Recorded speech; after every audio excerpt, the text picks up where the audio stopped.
Hi. What I'm about to read to you is well,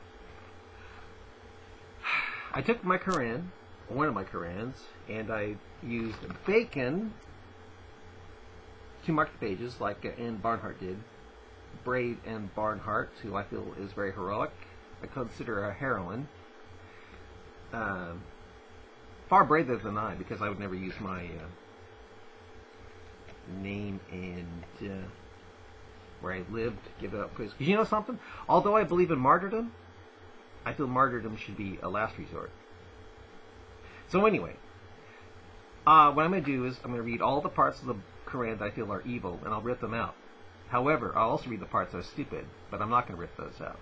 Because those stupid parts I feel should stay.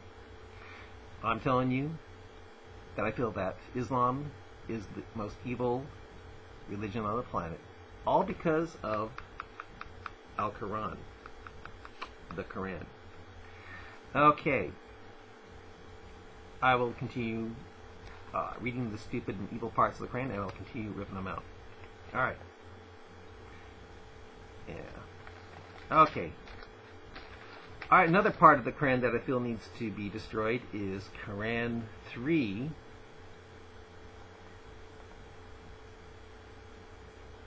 Let's see, what is this? Quran 3:14? See here.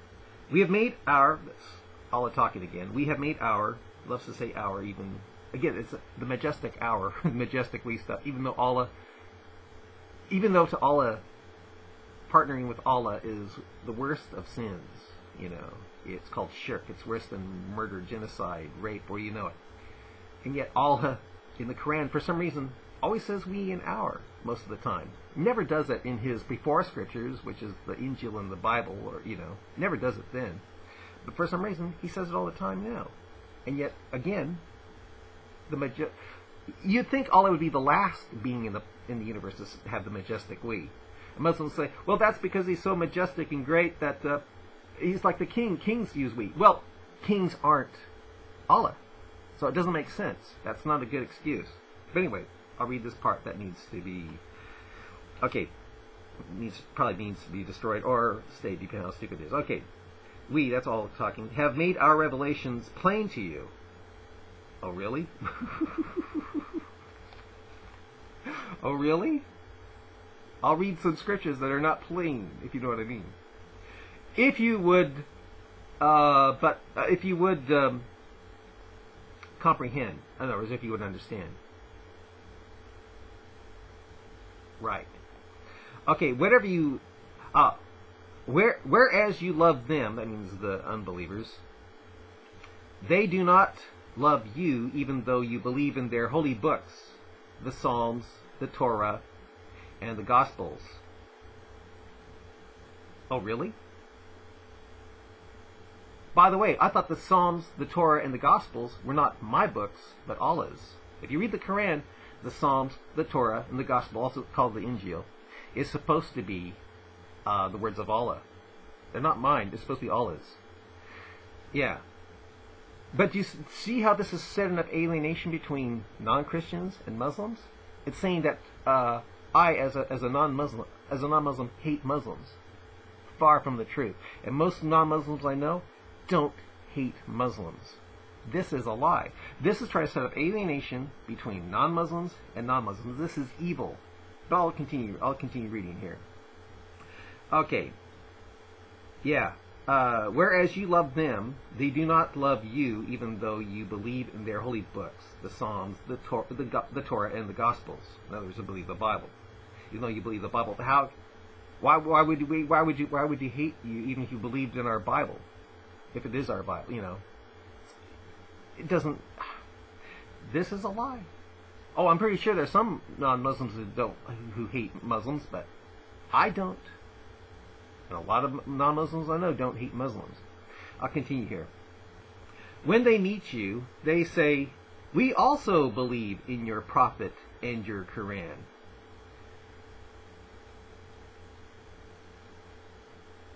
Well, then they'd be Muslim. But when they are alone, they bite their fingertips and rage against you. Say to them, make May you perish in your rage. Surely Allah knows all the secrets of the heart. In other words, you got to believe that I, as a non-Muslim, hate you, or Allah is a Muslim, or Allah is a liar. Guess what? Allah is a liar, and I'll prove it later on here. This is a lie. This needs to be ripped out of the Quran because it is setting up evil alienation between non-Muslim and Muslim. It needs to be gone right now, and I will eventually burn it, but not after another project here. So, bye. It's gone. Okay. Okay, here's another one that needs to be destroyed. Take out this piece of bacon. This is Quran 4.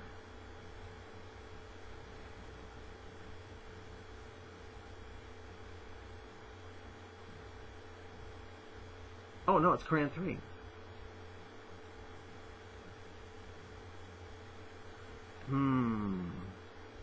You know, I can't find it.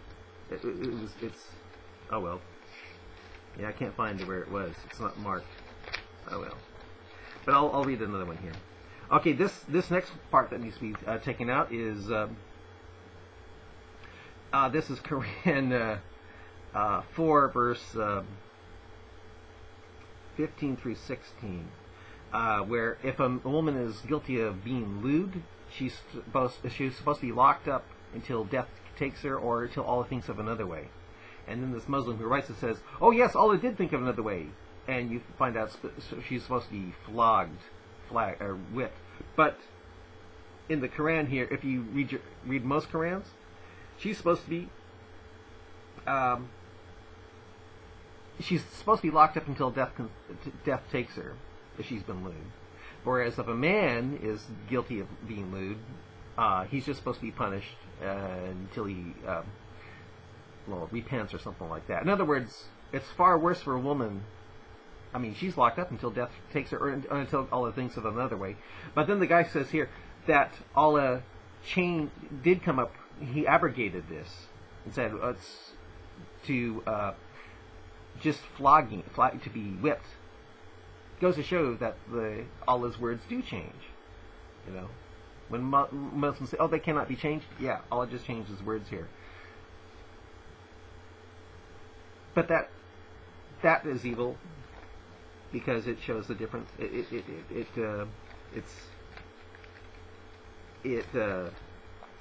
Women are the ones that suffer. So that's got to be ripped out of the Quran, and that's got to be burned. I feel. Okay, another one is, let's see here. This bacon. This is Quran. Let's see here.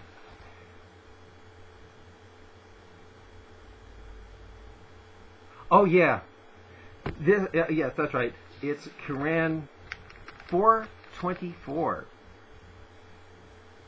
which it says, "Also forbidden to you are married women, except those who have fallen in your hands as prisoners of war." In other words, they say this is marriage. It's not marriage. It's actually sex. It's lewd sex. If you read back, it's a lewd, abominable sex. But you can have this, quote, lewd marriage with, you can have this lewd marriage with your married slave girls, the ones that are captive. I don't know about you, but this is very evil. It not only allows for slavery, but it allows sex with married slave women. You can rape someone's wife. This removes African American complaint for the time the U.S. had slavery. How can it not? This is very evil. It needs to be ripped out of the Quran, which I will do right now. Yeah, got it. Rip that baby out. That is really evil. Really evil. Evil. Oh, you can have sex with someone's wife?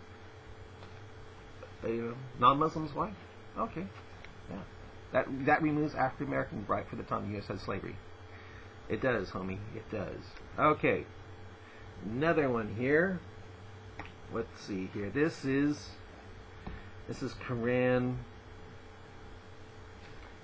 4.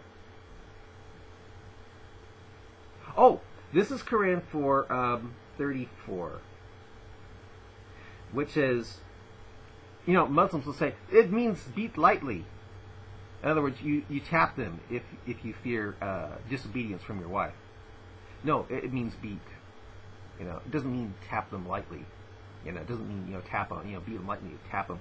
It says, as to those women of whom you fear disobedience. In other words, they don't even have to have done anything. You just fear it. Admonish them. Then refuse to share their bed for them, and then, if necessary, beat them.